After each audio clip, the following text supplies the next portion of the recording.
পাকিস্তানের হাত থেকে মুক্তি পেয়েছিলেন দিন কয়েক আগে। শেষমেশ রিষড়ায় নিজের বাড়িতে ফিরলেন ভারতীয় বীর জওয়ান পূর্ণম কুমার সাউ। ভারতের সীমান্তে কর্তব্যরত জওয়ান ভুলবশত সীমান্ত পেরিয়ে পৌঁছে গিয়েছিল পাকিস্তানে। এরপরেই পাক সেনার হাতে আটক হয়েছিলেন বিএসএফ জওয়ান। এর মধ্যে অপারেশন সিঁদুর ভারত পাক যুদ্ধ বিরতির পরে মুক্ত করে দেওয়া হয় ভারতের বীর জওয়ানকে। টানা 23 দিন উৎকণ্ঠায় কাটিয়েছিল পূর্ণমের পরিবার। পাকিস্তান আগেই পূর্ণমকে ফিরিয়ে দিয়েছিল ভারতের হাতে, কিন্তু কিছু পদ্ধতিগত কারণে বাড়ি ফেরা হয়নি পূর্ণমের। অবশেষে আজ বাড়ি ফিরলেন পূর্ণম। উৎসবের আমেজ রিষড়ায়। আপনাদের সামনে সে চিত্র তুলে ধরলাম ডিজিটাল ইন্ডিয়ান গোল্ডেন ইন্ডিয়াস নিউজের পর্দায়।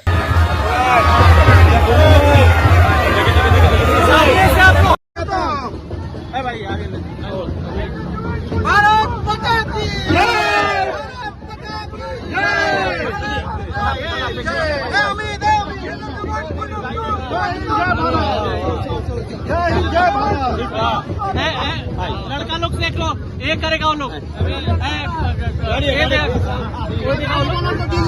वो लोग एक देगा।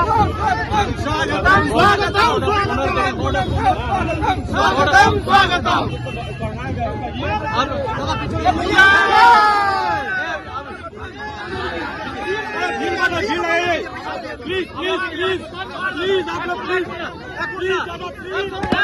प्लीज